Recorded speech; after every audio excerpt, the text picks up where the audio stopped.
Maubawk West Presbyterian Kohhran din chan ni hi February ni som ni pathum kumsang ni kumkha ani a ni som paruk atanga ni som ni pathum February sang ni som ni panga chung khan Silver Jubilee kan lawmna ni som paruk February sang ni som ni panga pathia ni zana Silver Jubilee meidet hun kan nei le a Kohhran chairman ni lai upa vanla ruatan Jubilee mei adeta Inkhawm bana souvenir tlangzar ani le a tlangzar to hi upa jail machuana ani a Kohhran zaipol music video kan tlangzar ngal bok ani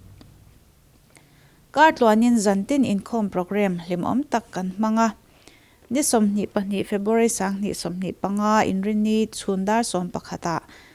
tongtai rol Inkhawm kan neya dar som pakhat le chan ve a monument honani a monument hong tu hi upaviak sang ani Maubawk West Kohhran Silver Jubilee monument zao tak le ro ni tak ke pa le kara kyang ni mei ko nge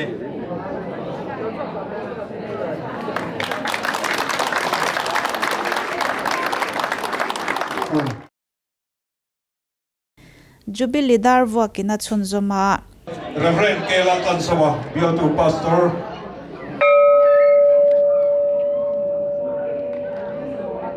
Upa Vanal Ruata.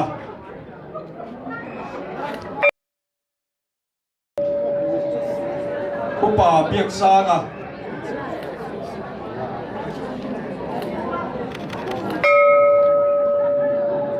Upa Zelang Pachuana. Ikanina Totle Kanato Fazetula.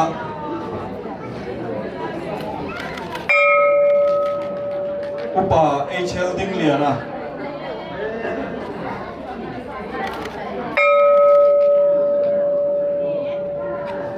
Upa Silal Ramliana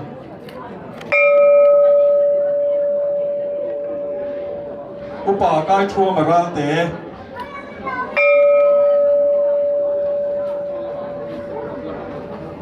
Upa Shankuma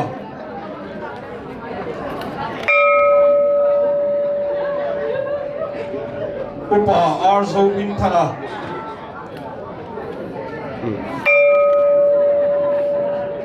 Upa Lalro Chuanga Upa Lalrin Moya Tuolupa Arlarin Sana Upa Bitan Liana Pural do kuma saute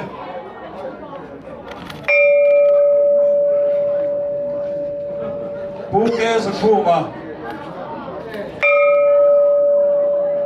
Pu sai moya Purem ki makhiak te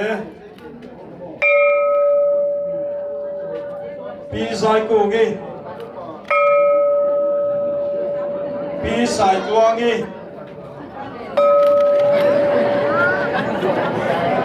Pilal Fuani Pusi Lalrin Tanga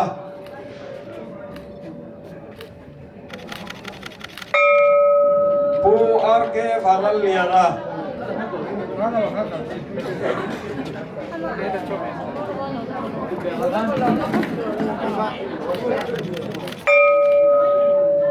Pulal Biak Tuang Roite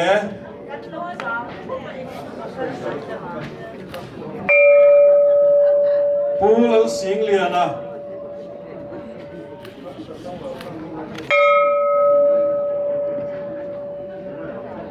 Pudar Kumafanai O Dikhan Jubilee Dar Vuak Chukan Sawa zai khom pui lim takin kan neya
Jubilee roi tui tak kan che ho le bokani nisom ni pahni Inrinni zana tanga nisom ni pathum pathian ni zan thlengin Maubawk pastor bial tu pastor loni to thin ten thu anin soi choka nisom ni pahni Inrinni zana Reverend Dr. C Lalram lianan Kohhran ti thupui mangin thu asoya nisom ni pathum pathian ni choma Inkhawm Reverend Bilal ngak lianan lal iswa zui ti mangin thu cha soile a pathian ni chonu a Reverend Lalrem ruwa taral te in pathian thu oi mal som na ti mangin thu cha nong tak mai a soile boka tharau thiang lim hi kan dong thiam lovani tiro pathian thu kan hriat lo chon tharau thiang lim poi kan dong thei lovani pathian ni zana Reverend Lalrin moya Maubawk pastor bial tu masaberin thu cha asoya mangai tur dikti thupui mangin thu cha kan ngai thla a mangai tur dik ti hi ani mangai tur dik taki mangayang u ti hi ania Jubilee kharna hun kan mangbok ani Maubawk was Kohhran tin kum som ni pa na nisom parule nisom ni le pathum thani sang ni le som ni le panga kan man chu pathian kai ruai in kan mang zo thei ta a nisom ni pathum thani sang ni som ni le pali som ni le panga zan hian Kohhran ho kan in pum khat na tan kharani ti kapuange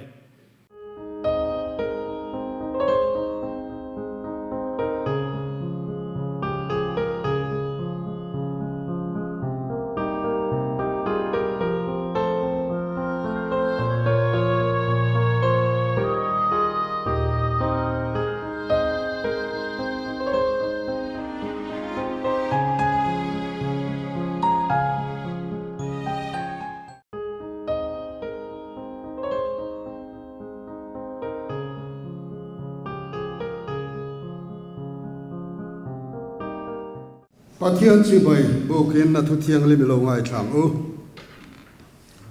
ram zong zong tu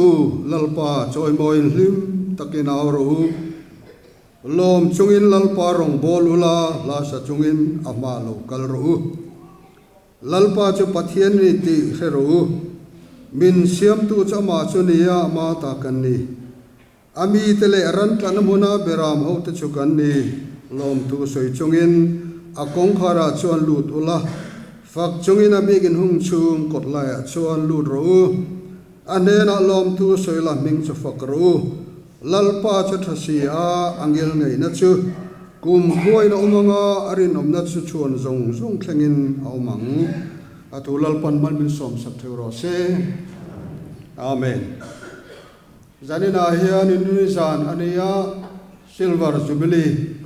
man na pathian min ruai zela chuwang chon ke ma me trong trai lovin trong trai rol na ni ma support ka thai ria kan vain lom thu sei na trong trai na kan neyanga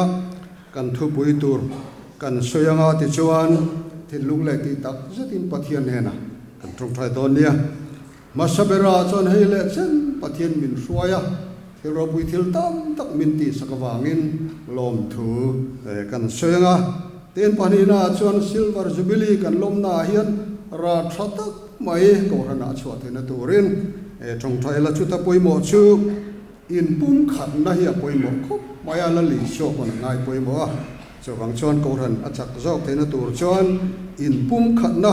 kalomne le zol thena tur te ten Kohhran kan lo kung zela pathian hoina wangin kan bigin kan leng ta lo thanglama khwan extend kan ti me ka khung ta ku chak zoka akal thina tur tein kan thong trai bokanga ten chu lo le a chuan pathian ngai po em mai chu chan chin tha hil tur kal chu ania kan thalai te mithiam tak tak ane chung te po chu chan chin tha hil tur an fe chu thena turin chung te chu silver jubilee ra chuwa ni the selomong khop mai chung te ten chu ba ka chuan Kohhran in ma kan son zel thina tur chuan thil pek lama te po tran kan lak ngai mal somna amal somna kan dong na sakho mai chu teng zela thil pek lama te po tran kan lak thina tur te tin sang ni som ni panga rong bol na chan wo nei tu te kan ni loma kan wa hian kan rong bol na kan lo ngai pui mo le zol the na tur te tin Inkhawm lama thanem kan lo ngai le zol the na tur te tin zanina hian ni zan thong tra hi kan missionary te nan hak lel khop mai thina na ram thol fila kan missionary te tan te dam lo elai mun lo kal the lo te dam lo chungar Inkhawm te po kan nom mai thia chung te jon har sana tok lova pathian ti dam nan don theina an tele ato pera chuan zanin kan program song te chan go nei tu te pathian he na kan la nanga nak tuk choma chan hu le za kan la ya chung te po chu amaro puina le ko han te dana mal som na ni thena turin khateng zong kha pathian he na lom thu sei chungin I thong trai ro lang u hallelujah alpa kan pathian chungnu chunri te ko ki du takara arsana tam takara ko na hian rong bol turin lalpa an fe chu chuan kan missionary song ta yom buina ka na kan ne sa lalpa an pathian dam lo arsana to chu ai hun lo ka ko kan mai chung dam lo arsana to te nangin tharau thin lo e zanin kanin Inkhawm he silver jubilee kan man na me ka ya tharau le ti sa dam lo thar kan chan thina te tilalpa kan pathian nang ma rin sanin roman ti kan an sema ti lo ting thei kan ne lo zanin thenge khoi na do lu kan ti thawangin zanin kan program zainang ma faktu tu te kan thu cha puang tu po nang ti puela nak tu lam hun po lim le lo ta ka ko na pen kan man theina tu ra tharau thiang lim lal pa kan zamin kan tu ren ro puinan he gila li so me in kan ti la che amen tan tu tu ren wat pin pui thang e than mang tu ren lo so ma u sana kan jadi rombui apa kalau pantai tu sana kita pun kan jadi kalau ni kan pukuli mana chân lại còn những quyền này thì là sau ấy là phát na bố sari trang sòng bát thế là thông sòng ma thì na sau ấy là bố sari phát na bố sari trang sòng bát tức là sau ấy là chọn những là sẽ có là chọn na hay là chân thì là còn những quyền này thì ở bên ngoài chọn thì cái là giải của hay là chân thì là còn những quyền này ở thế theo những cái xe là còn gia tăng lên sống của xe ở theo họ của mình hiện tại là qua có một chân mình không phải cô thì em tôi là còn xoay nó còn chân nó cùng sáng thì cái cùng sáng thì sống thì công an mình xoay lại qua còn một chân còn thời gian này còn thật vàng theo những khen còn thì hậu là cái xoay nó lại em còn còn chân vàng theo những khen còn mình thì còn sửa thay làm phụ còn sửa chết mà ở chỗ qua cái một khen theo những khen thì rồi theo mang thao rồi đấm tập còn cổ phải trong khen nó mà ở chỗ qua cái một khen và theo đang chung theo hay mà thì nó pha cái sổ là không muốn tất cả những sổ thì cần sẽ ở đâu thì thành lòng phụ cần phải chết hệ cần Jubilee lại qua cần một khen ở bốn mình dân sạch đó ở đó khen lại qua thì sau đó theo thì mà mình ổn định bài soi từ thì không ai mà cần lại bài soi thì sao mình cần gì đấy tu na chuan ai zai pol zai turin kan so manga kan zai pol then in bua sai na thak khop mai form ne sinot zai pol mu thi mai tu ning ka sia Kohhran mai che zai pol lo so mangu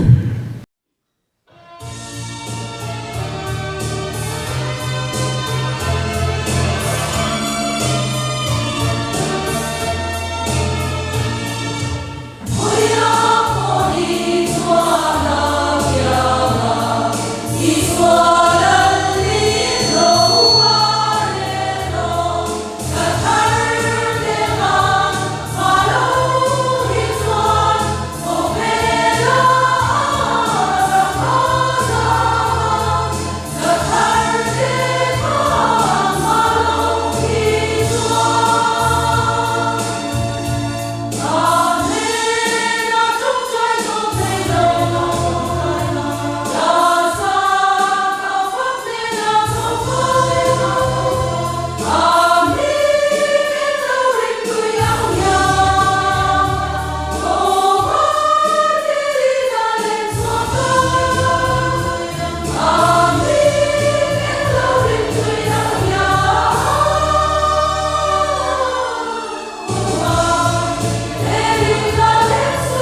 Pathian thu lungai thaila chanchin tha mathaya ziak bung som paru chang som pariat atanga sa chang som pakua mathaya bung som paru chang som pariat atangin Pathian thu thiang lim elongai thang u tin nang peterai ni ti ka boka che helum pui chunga hian ka Kohhran ho karem sowanga mithi khokul kongkhar te chuan chu an ngam lovang vanram cha bi te ka peng chia leichunga eng poi phuara piang vana phuar ani anga leichunga eng poi phela piang vana phel ani ang ati a lalpana thu kan satan malmin som sakro se amen mal som na din Pathian ma trong thai ko na u olalpa kan Pathian min mangai tu zanina Kohhran hote hun thatak min pele a silver jubilee kan manna kal chhoze la zanina po boruang nuam tak nuaya Inkhawm la hun thatak min pek le wangin lom thu kan soi non le ani tuna hian I thu ngai thaturin kan in buat sai le meka khongai takin kan thin lung min hon sakla nangma thu tak dong song thei turin min tran puila kan ma muang thewin I thu kan lo hriat thara kan don son thei na turin nangin minom puila I mel hiat tu le I o kan hriat thei na dal tu min la kian sakla kan ma muang thewin kan hlena thuran puang non le ang che min chandam tu la li su mingin kan di le che amen le hetianga hun lomong tak mai Kohhranin min an pek ta ga chuan Kohhran lampang chanchin a hi han soi ga tuma tin Kohhran chung chang hi thui tak soi tu ro ma tin thui tak soi na hun ani don lova atlang pui le poi mo zual ni ga hriat ai silver jubilee kan lom na hian han soi kan tum do na ni ekum som di pangalai Pathian in min lo ruai ta der maya kan thang duanga Kohhran po kan saka kan ngai thak ta kan khan he kan biakin te pon min zo talova e kan upaten an ngai tua kan zawaya len theina tu lim taka Pathian kan biak ho theina tu biakin lian zok le thazok satur teng kan lawin buas saya e kan lo din ui to maya aro pui hleng ka ria e Kohhran hi chu Pathian Kohhran ania Pathian ta ania mi malina kan mala kangani lova kan theina tlen te Pathian mal som la kan dolang angte kan han the khoma athil ro pui tak alo sang thina ni Kohhran ro pui tak khovela Pathian in adin hi aro pui le maya keini howi amal som na a chang tu kan ni he Kohhran hi rilfia dan chi hrang hranga singa kan constitution ina a rilfia dan hi han tarlan masak kan du'a kan constitution kan dan buin Kohhran a rilfia dan su hetiang hi ni a Kohhran chu Pathian pakhata minung pathum om ring tu Isua Krista vanga chandam na chang tu te in Paul khom hi ni Paul thiang hlimania khovel nun sul laka in thiar filima nun le rong bol na Pathian chu alai pui perada tlatura ko chua ani khovel huwa pani wangin ring tu mu theilo manami le tu nami Kovel hun tina Christian te ahuapa. Nam le vun rong mei chia le mi pa emo. Ret hei le hau sak emo avanga tu ma. Thei frang le thier frang ngai lo ani. Pathian le khathurin chana ding ani a. Arin na le thil di po Bible in ngat tlat ani. Tir ko te zir tir na in ngat ani a. Christian san chin cha kovela puang tur le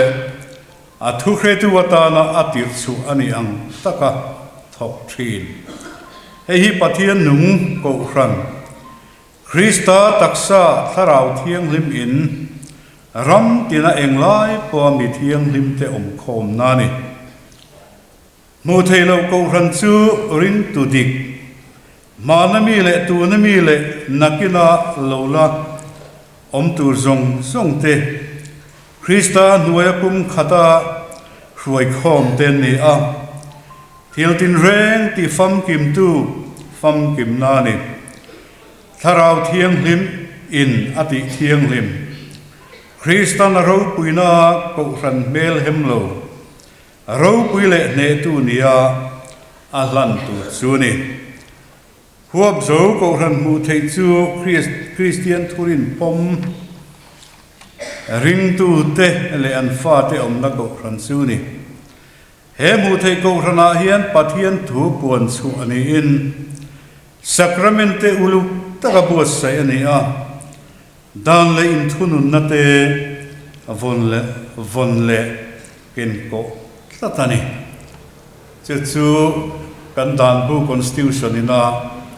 Kohhran ahil fia danani a Kohhran chu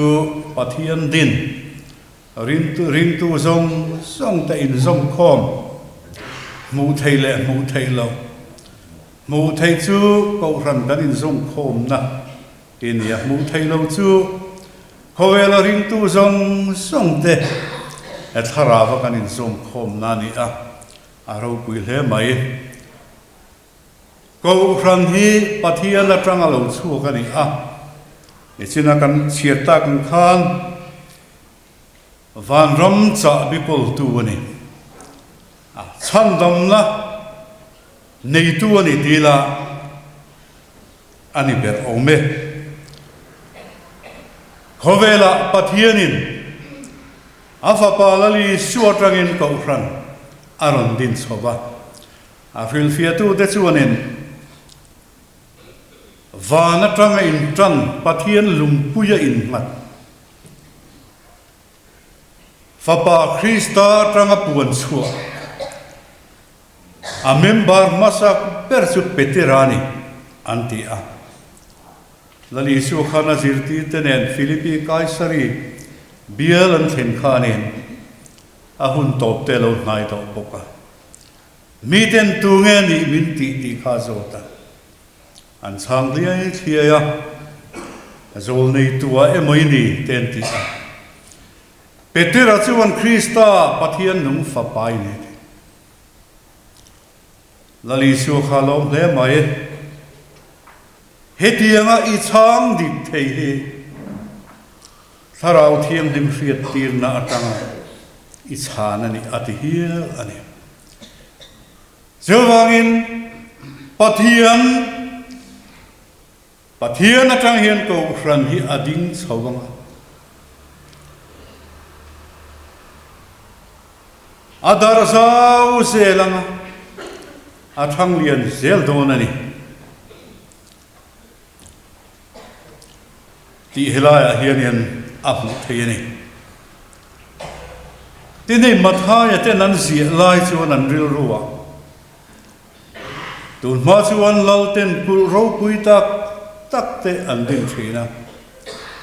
an khua te po an hung thina ni chuwa chuan kong ka puya oma kong ka puya chuan a kal na oma acha bikol tu lo chuan hon thei ani lova gul abolu donela cha bi anga ya cha bikol tu lo kha chuan kong a hon thei lova midang an lu thei lova ni chu mathai hian a zia hun lai aril ruwa po amit thani na langa Chứ Kohhran nè na te khi nên van ram chu honga van ram kong khar cha bi kol tu lo chuan hon thei lo angen aril ruwa ada ni na langa chu van ram kong khar hon thei na cha bi kol tu chu Kohhran ho hi kan ni a cha bi hi an fil fia da na chuan en thu nei na le ro rel na ti te in an fil fia thina ni pathianin helea Kohhran ro pui tak maya dina hian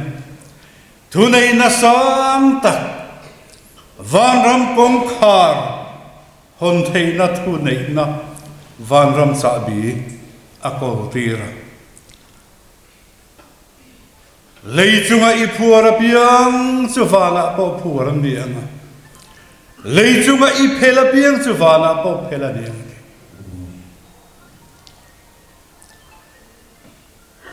suala kan tlu nuin ril fiadana chuan phuara ma thunu nama tiang en soi thina ni mi ring nun hi sualina phuar tla wangin Pathian lama hoi thei lova Pathian du zong ati thei lova Pathian anai thei lova ne chu phur chu phela hun sakani lo chuan Pathian ne tu mai nan theng thei lova ne voinia hian khovela voini thengin kan chen puite kan u naute amun sang ami voine kan khochunga kan chen puide po a chung tua kan chen puide po sualina alo puar tlat pathian lam hoi thei reng lo a tha anti wang po ni lo nuam anti wang po ni lo fa suala wanga kong dik lo lam so me mitam tak anom meka sual puar tu an mani thunun tu phel sak tu thiat sak thei tu thil ti thei na hi Kohhranin kan neya pathianin Kohhran ho tikuta min lo pe ni apoi mo le he khovela andam lai ngeya sual phur tu le sualin a thunun tlat na hi phel sak ani lo sual vanroman lo thei don lo fani mase sual phur na le sual thil ti thei na tanga hele ya hian anzale na phel ani chuan khovel punte alo topa andam lai ni te lo tla puna chatuan van rama an lo lut thei tone lei chunge phela piang chuwana khel ani Kohhran te hian thunei na sang tak ka ne pathian min pe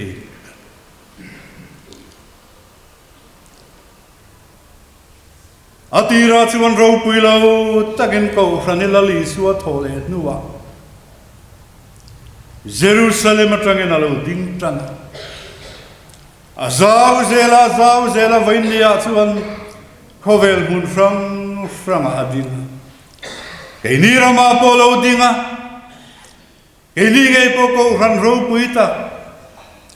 pathian tharau thiang him pol na changa ama fakalim taka kan khosakho na Kohhran kan lo nei vete a member kan ni te a chunga mi kan ni te a ro puita sitane van ram cha bikol tu Kohhran hi kan ne sual phuar mekte lali suat hisena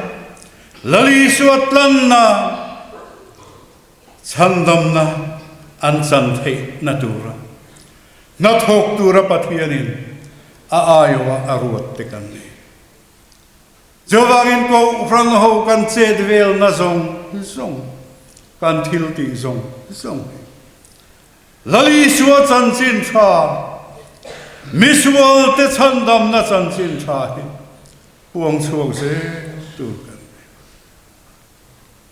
fil ani lo chuan tu nge fe thea fil tu anom lo chuan eng tin nge ni a lali suat chandam na mi zong ta na chandam na lu takani puang chuak tu chu Kohhran ho hi kan lo ni jawangin Kohhran ho hian kan na pui ber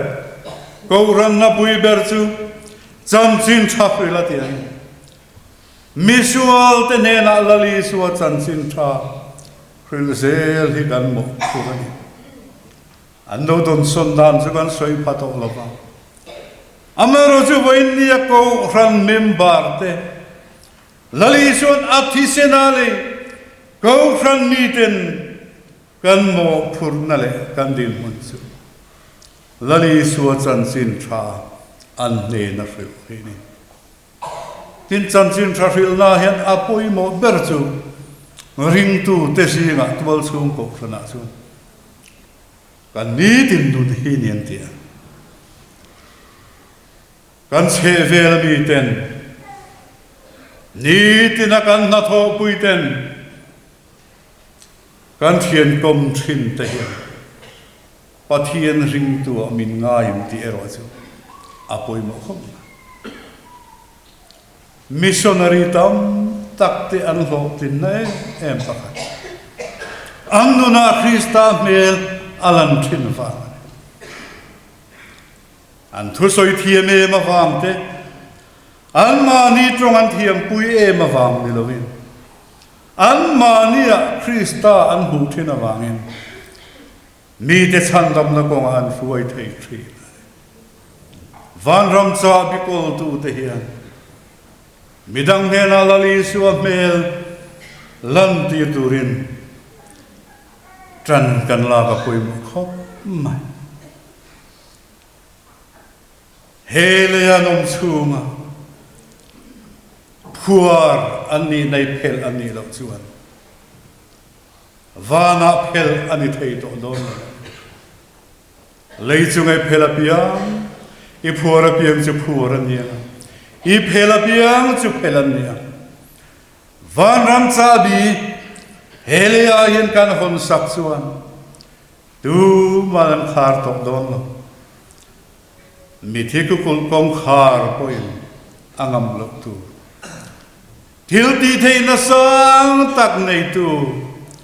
pathian in Kohhran ro pui tak min lo din hi avaro pui em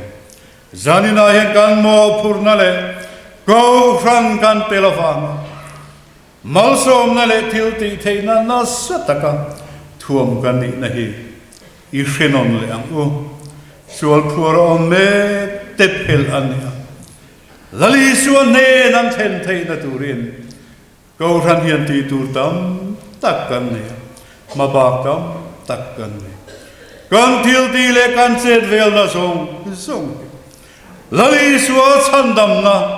puan suwa na le fiat tir na alo ni zel thei nan lalpan kan zatan malmin som sabro se som ngale panina pathian fakle choi moinan kan sanga kan sato pa hian kan tu sa puang tu te mal som kan tu cha sei tu in mal som min bin thin seleng na thange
kan dil le kan ngai tu ai na sa zo ka min mangai tu kan pathian ta kan hena chuan soi ngoi na le ro puina kum khotlai tu ani nom selangin pale fa pale tharau thiang hlim pathian engkim ti themal som na a chen puina thamuanom tak chu Kohhran hawa hian tu na tanga chatuan thengin lom zero se